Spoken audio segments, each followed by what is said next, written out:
जमीन वक्फ की प्रॉपर्टी है, भारत में वक्फ के अंदर रजिस्टर्ड है और 9.5 लाख वक्फ की property in entire India.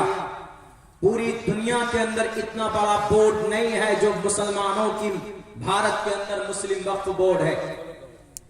Government के एतबार से मिनिस्ट्री फाइनेंस, ये आर्मी, उसके बाद रेलवे, तीसरे नंबर पर मुसलमानों की सबसे बड़ी जो प्रॉपर्टी के एतबार से कोई संगठन है तो वो औकाफ है, वक्फ बोर्ड है। 9.5 लाख एकड़ जमीन, इनकी आमदनी अगर आती ना तो आज हमारे मदरसों को चलाने के लिए चंदा नहीं करना पड़ता। इनके आमदनी का सही इस्तेमाल होता तो हमारे अइम्मा-ए किराम को 10,000 रुपए तनख्वाह देने में हमारी अम्मी नहीं मरती। वक्फ बोर्ड के प्लेटफॉर्म से इनको तनख्वाहें दी जाती। आज जो हम अपने बच्चियों को डॉक्टर अगर बनाना चाहें तो हमारे पास यूनिवर्सिटी नहीं है। अगर वक्फ बोर्ड वाले चाहते तो हमारे पास यूनिवर्सिटी होती। अगर वक्फ बोर्ड वाले चाहते यूपीएससी में कोचिंग कराने के लिए हमारे पास कोचिंग सेंटर होता। अगर वक्फ बोर्ड वाले चाहते तो इसके आमदनी से नीट में बैठने के लिए 2 साल तक बच्चों को तैयारी करानी पड़ती, हमारे पास कोचिंग सेंटर होता। आज हम लंगड़े और लूले नहीं होते। सीमांचल वाला सैलाब की जद में आकर गरीबी की जिंदगी नहीं गुजारता। अगर वक्त की प्रॉपर्टी का सही इस्तेमाल होता, अब्दुल्ला सालिम कसम खाकर भी ये बात कहेगा तो हानिस नहीं हो सकता।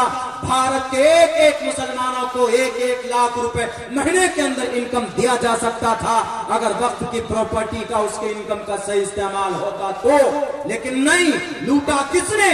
हमारे और आपके लोगों ने लूटा। किसने वक्फ बोर्ड को? किसने खोखला किया? जो चेयरमैन बने बैठे हैं, जिनको ओहदा दिया गया कि लीजिए वक्फ बोर्ड आपके हवाले है, तो जरा पूछो महाराष्ट्र के अंदर 1990 से लेकर सन 2002 तक 11,000 करोड़ रुपए की वक्फ की प्रॉपर्टी बेची गई। किस बात ने इजाजत दी?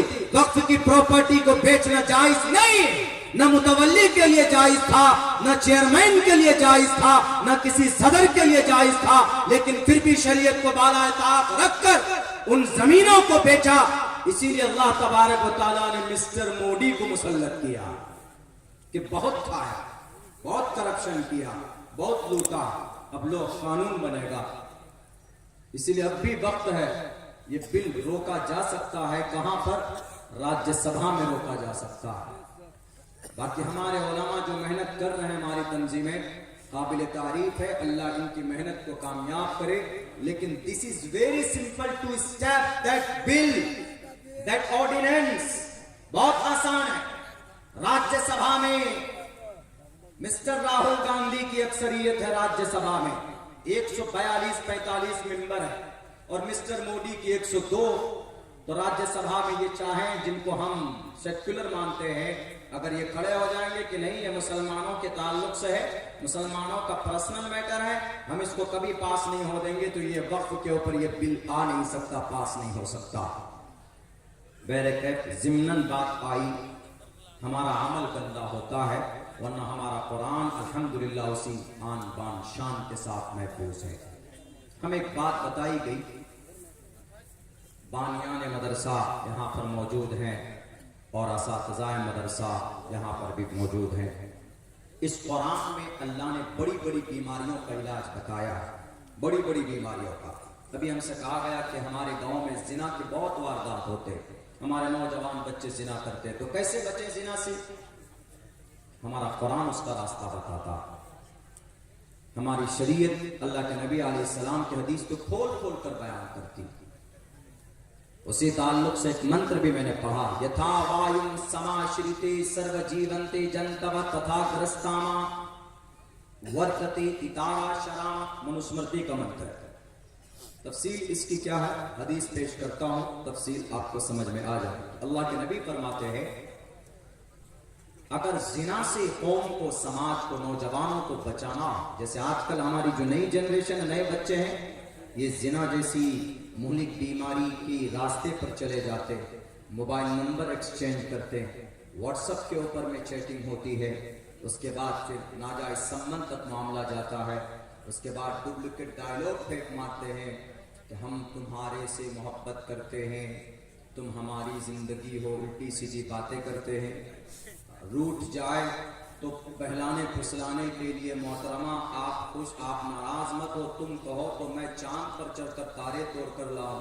وہ گدھا اتنا بزدل ہے کہ وہ رات کو 12 بجے گھر کے چھت پر نہیں چڑھ سکتا، لیکن یہ زنا، یہ ہوس ہے نا، اس کو مکمل کرنے کے لیے اس طرح کے ڈائلاگ بازی کرتے ہیں۔ دس از بازارو لینگویج، ڈونٹ مائنڈ، بازارو لینگویج، یہی چلتا ہے، یہی سب چلتا ہے ہمارے نوجوانوں کے دل و دماغ۔ اسی لیے اللہ کے نبی فرماتے یا معاشر الشباب، اے نوجوانوں کی جماعت، یتھا وایون، اے نوجوانوں، یا معاشر الشباب من استطاع منکم الباءۃ، تمہارے اندر طاقت ہے، تمہارے اندر بینک بیلنس ہے، فزیکل تم اپنی اہلیہ کو خوش کر سکتے ہو، گھر دے سکتے ہو، نان نفقہ ادا کر سکتے ہو، فلیتزوج، you have to get married, شادی کرو۔ فون پہ رشتہ مت بناؤ، واٹس ایپ پہ چیٹنگ مت کرو، شادی کرو۔ شادی کرنے سے کیا ہوگا؟ فَإِنَّهُ أَغَضُّ لِلْبَصَرِ، تمہاری آنکھ کی حفاظت ہوگی، وَأَحْسَنُ لِلْفَرْجِ، تم زنا سے بچ جاؤ گے، تمہارے شرمگاہ کی حفاظت ہوگی۔ اور جو نوجوان، اللہ کے نبی یہ بھی فرماتے ہیں کہ جس میں یہ طاقت نہیں ہے، پیسہ نہیں ہے، غریب ہے، بہت غریب ہے کہ کوئی بیٹی نہیں دیتا اس کو، اب کرے گا کیا؟ اللہ نے تو ڈیزائر رکھا اس کے اندر، جنسی خواہش تو ہے، شہوت تو ہے، اللہ نے رکھی اس کے اندر بھی یہ طاقت، ہر کسی کے اندر۔ اس لیے جو لوگ برہمچاری بنتے ہیں نا، وہ فیل کا فیل، کوئی برہمچاری نہیں بن سکتا۔ اللہ نے یہ طاقت رکھی، یہ بڑی مجاہدے کے بعد یہ چیز ختم ہوتی ہے، ختم نہیں ہوتی ہے بلکہ اس کو دبایا جا سکتا ہے۔ کس سے کیسے بچیں؟ پاس پیسہ نہیں ہے، غریب ہے، گھر نہیں ہے، شادی کریں گے بیوی کو کہاں رکھیں گے، کیا کھلائیں گے؟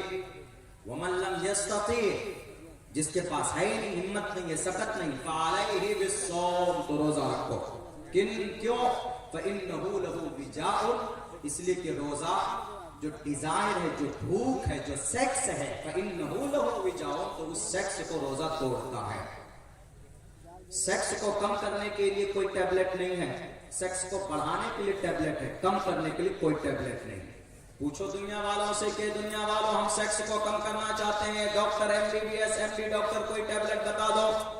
دنیا کا کوئی حکیم، کوئی ڈاکٹر، کوئی MBBS، کوئی MD، کوئی MD میڈیسن نہیں بتا سکتا آپ کو کہ سیکس کو کم کرنے کے لیے یہ ٹیبلٹ لے لیجئے۔ کم کرنے کے لیے نہیں، بڑھانے کے لیے تو ہے، کم کرنے کے لیے نہیں ہے۔ لیکن ہمارے نبی پاک علیہ الصلوۃ والسلام 1458 سال پہلے پروفیٹ محمد علیہ السلام نے بھی اس بیماری کا علاج بتایا ہے۔ اس سے پتہ چلتا ہے کہ ہمارے نبی طبیب بھی تھے، ہمارے نبی MBBS ڈاکٹر بھی تھے، ہمارے نبی MD ڈاکٹر تھے۔ دنیا کے اندر برائی اور بیماریوں کا علاج بھی آپ نے اپنے طریقے سے کیا ہے۔ اور آپ علیہ السلام نے کہا کہ تمہارے پاس پیسہ نہیں، تمہارے پاس دولت نہیں، تم بیوی کو رکھ نہیں سکتے، اس کے اخراجات پورے نہیں کر سکتے، لیکن تمہارے اندر شیطانی طاقت ہے تو کیا کرے گا جوان؟ تو تم کو زنا سے بھی بچنا ہے، بیوی بھی نہیں ہے پاس، تو ایک کام کرو، فَعَلَيْهِ بِالصَّوْمِ، تم کثرت سے روزہ رکھو گے تو وہ طاقت جو سیکس کی طاقت ہے، جو شہوت ہے، اللہ اس طاقت کو کم کر دے گا روزہ رکھنے کی وجہ سے۔ اللہ کے نبی علیہ الصلوۃ والسلام کا پیغام۔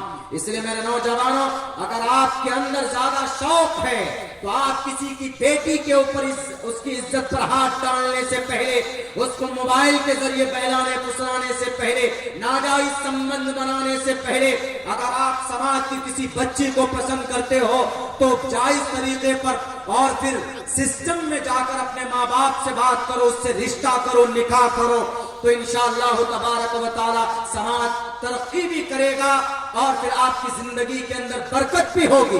ورنہ یہ ڈپلیکیٹ ڈائلاگ مارتے پھرو گے نا کہ تم ہماری زندگی ہو، تمہارے لیے چاند پر آسمان پر چڑھ جاؤں گا، تارے توڑ کر لاؤں گا، تو کبھی تم کامیاب نہیں ہو سکتے، کبھی بھی تم اپنی زندگی میں ناپاک طریقے پر کامیاب نہیں ہو سکتے۔